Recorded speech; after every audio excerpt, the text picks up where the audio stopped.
Canadian officials are in Washington to demonstrate progress on securing the border. They're trying to stop those 25% tariffs that could come into effect 5 days from now. The evidence is irrefutable. The progress is being made. In my view, any test that was put on this country, on Canada, in terms of showing progress and meeting standards for the border, I believe those have been met. However, during a press conference this afternoon, U.S. President Donald Trump said that Canada has not been doing enough to stem the flow of fentanyl into the United States. From the talks with Canada and Mexico so far, are you not seeing the progress that you wanted in order to I don't see it at all. No, not on drugs. The drugs continue to pour into our country, killing hundreds of thousands of people. Preventing an all-out trade war is front of mind for Canada's premiers, one of whom joins us now.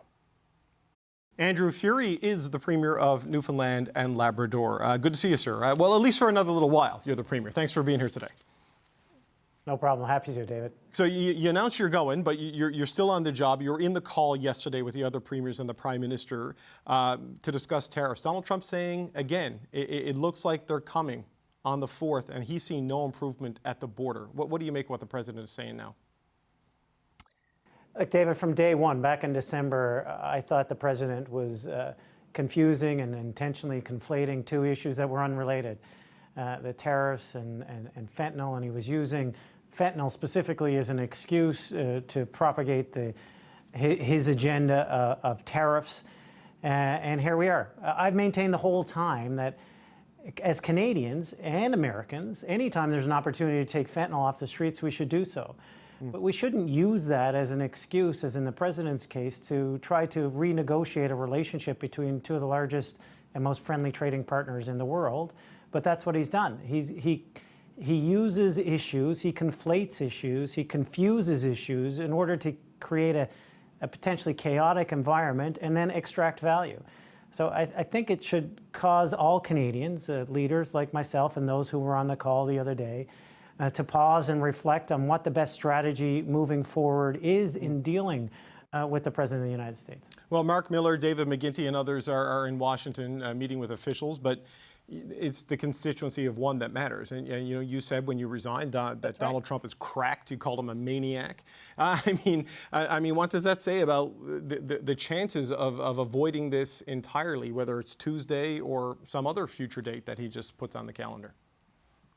I mean, who knows, right? Like one day he's talking about water, one day he's talking about cars, next day he's talking about fentanyl. I think that as Canadians, we have to be Canadian, be true to ourselves, be true to our values, and be, as we have always been, diplomatic, but now pause and reflect on what the best strategy is. Do we become the puppet for the puppet master, and every time he raises an issue, we pounce and dance?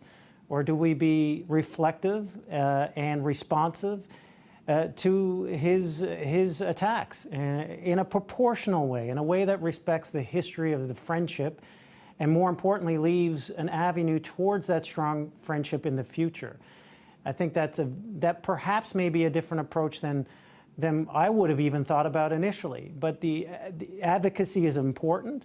Having shared goals and priorities like taking fentanyl off the streets is important. But I think we need to be careful that we don't fall into a trap of every time he says jump, we jump.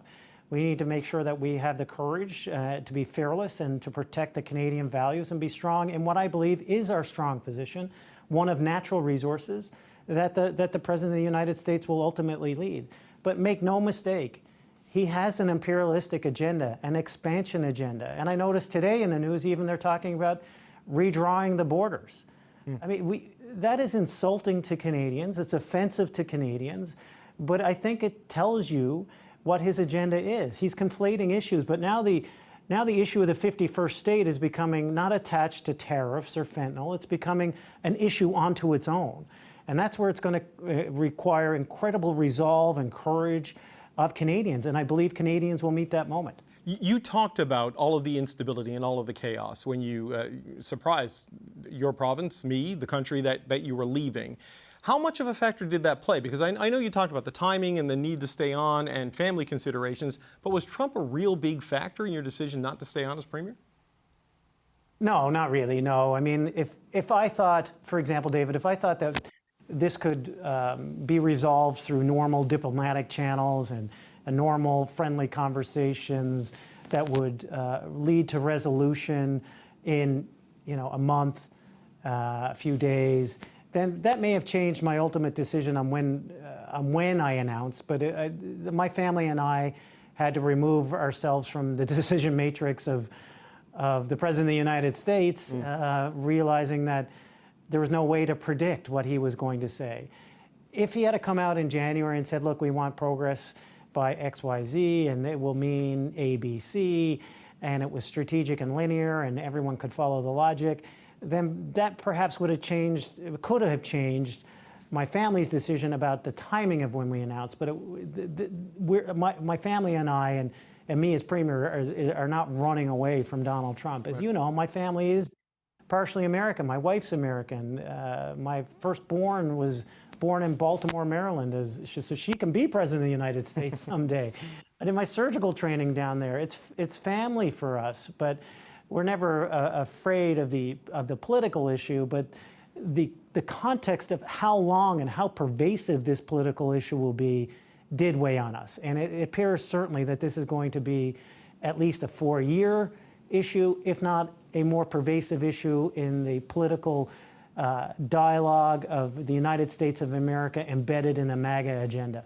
Yeah, look, the political relationships across borders can change and change quickly. Yours and Quebec's changed quickly with you and Premier Legault. You got the memorandum of understanding on the renegotiation and the extension of the Churchill Falls power contract. That's not finalized, though, and you're leaving without it being done, right? So where do you think that leaves this? Because now there's a greater chance this deal becomes a big political issue in the upcoming election there. Well, this deal was always going to be a political issue. I mean, you've lived here, you know that Churchill Falls, any hydroelectric development is a political issue. We just lived through one hydroelectric issue, and we learned from it. And as a result of the lessons learned, we've structured this MOU in a very different way. We put it in the public arena. We had a political debate in the House of Assembly in our legislature, in which we called experts from around the world to come in and answer questions from opposition and government alike. Then we took the MOU to the public arena once again, where we had open dialogue between Newfoundlanders and Labradorians, regular people on the street, could have interactions and dialogue with the people who negotiated the deal. And we've set up an oversight panel. We've set up the negotiating team. We've set up the Indigenous tables. But do you think leaving before it's done jeopardizes it, Premier? Do you think leaving before it's done potentially jeopardizes it? No, I don't. I think it's very prescriptive as an MOU. It's a roadmap towards the future. Now the political heavy lifting has been done. Now it is a legal lift that will take anywhere from 18 months to more. So if you look at that timeline and what my family had to give, frankly, they're incongruent. But this is a lot of complex legal language now that will go back and forth. But the political actors have done their job. Now it's time for the lawyers to do their job and for somebody else to take this then back to the House, to our legislature to debate the final deal. Okay, I want to ask one last question before I let you go. You were asked repeatedly if you would run in the upcoming federal election, and you said no. You said elected politics is not in your immediate future. Now, I don't anticipate you running municipally or maybe even coming back provincially, but does this mean that after you've gone back to the surgical suite and worked for a bit in medicine, you might look at a run federally? Is that what you're thinking about in the back of your head? Well, look, politics, as you know, David, is entrenched in my family. It's something that has been a part of my life since I was a kid. My first campaign was for my uncle in the Great Northern Peninsula when I was in grade 7. It's been an active part of my life and my family's life, and if opportunities present themselves in the future, then I'll certainly have a look. That sounds like a yes. You're thinking about it. You're looking at it. Put that to Yeah, okay. All right, Premier Andrew Furey, always appreciate the time. Good luck with the time you have left in office. Thanks for being here, sir. Thanks very much, David, and thanks for all the fair and robust reporting of our province. We greatly appreciate it here at home. You're welcome. Thanks, man.